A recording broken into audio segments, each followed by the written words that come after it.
Selamat datang di channel Cahaya Islami. Assalamualaikum warahmatullahi wabarakatuh. Sahabat Cahaya Islami yang dirahmati Allah Subhanahu wa Ta'ala. Hari ini kita akan membahas sebuah ibadah yang menjadi tiang agama. Ibadah yang pertama kali akan dihisab di hari kiamat. Ibadah yang menjadi pembeda antara iman dan kufur, yaitu sholat 5 waktu. Mungkin kita sering melakukannya, tapi tahukah kita, dari mana asalnya sholat 5 waktu ini? Sholat dalam Al-Quran dan Hadis. Sholat adalah kewajiban mutlak bagi setiap muslim yang beriman. Allah Subhanahu wa Ta'ala berfirman dalam surat An-Nisa ayat 103. Maka laksanakanlah sholat itu, sebagaimana biasa. Sungguh, sholat itu adalah kewajiban yang ditentukan waktunya atas orang-orang beriman. Dan Rasulullah Shallallahu Alaihi Wasallam bersabda, sholat 5 waktu sehari semalam. H.R. Bukhari dan Muslim. Jadi, jumlahnya tidak berubah, 5 waktu, setiap hari, setiap malam. Bahkan Al-Quran menyebutkan waktu-waktu sholat secara jelas. Subuh disebut di Qs. An-Nur ayat 58. Zuhur di Qs. Al-Isra ayat 78. Asar di Qs. Ar-Rum ayat 17. Maghrib dan Isya di Qs. Hud ayat 114 dan Qs. An-Nur ayat 58. Penetapan melalui Isra Miraj. Perjalanan ini terjadi pada malam 27 Rajab, tahun ke-11 kenabian. Di Sidratul Muntaha, Rasulullah Shallallahu Alaihi Wasallam menerima perintah langsung dari Allah Subhanahu wa Ta'ala. Awalnya, jumlah sholat adalah 50 waktu dalam sehari. Bayangkan, 50 kali sholat sehari. Itu artinya setiap setengah jam kita sholat. Tapi, atas saran Nabi Musa alaihi salam, Rasulullah Shallallahu Alaihi Wasallam memohon keringanan. Berkali-kali beliau naik turun memohon, hingga akhirnya Allah menetapkan 5 waktu saja.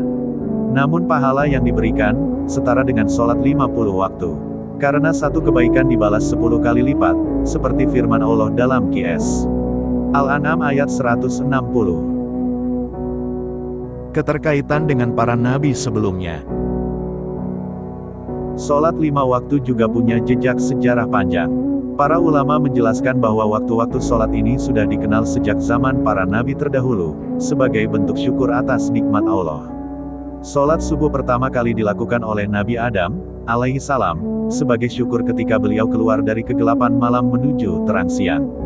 Sholat zuhur dilakukan oleh Nabi Ibrahim, alaihi salam, sebagai tanda syukur ketika Allah menyelamatkan Nabi Ismail dari perintah penyembelihan.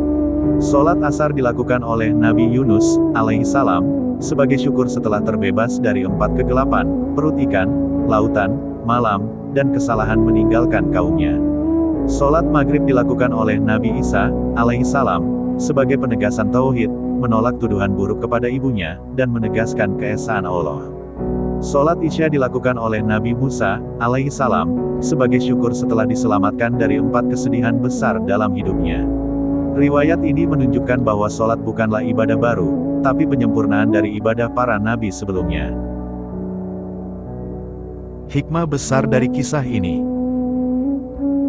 Sahabat Cahaya Islami, mengapa Nabi Musa yang menyarankan pengurangan? Karena beliau sangat memahami kondisi umat manusia. Dan disinilah kita melihat kasih sayang Rasulullah Shallallahu Alaihi Wasallam, yang terus memohon keringanan demi umatnya. Pengurangan dari 50 waktu menjadi 5 waktu adalah rahmat, tapi jangan sampai karena sedikit jumlahnya, kita malah lalai. Setiap kali kita sholat, ingatlah, ini ibadah yang Allah turunkan langsung, tanpa perantara malaikat di bumi, tapi disampaikan di langit tertinggi. Jadi, asal-usul sholat 5 waktu punya 2 dimensi. Pertama, penetapan resmi melalui Isra Miraj. Kedua, keterkaitan historis dengan ibadah para nabi terdahulu. Sholat menghubungkan kita dengan Allah, menghubungkan kita dengan para nabi, dan menjadi penyatu umat Islam di seluruh dunia. Wallahu a'lam bishawab. Semoga Allah menjadikan kita hamba-hamba yang menjaga sholat dengan khusyuk dan tepat waktu. Sahabat Cahaya Islami, jangan lupa untuk like, subscribe dan sebarkan kajian ini. Insya Allah, kita lanjut di seri selanjutnya. Wassalamualaikum warahmatullahi wabarakatuh.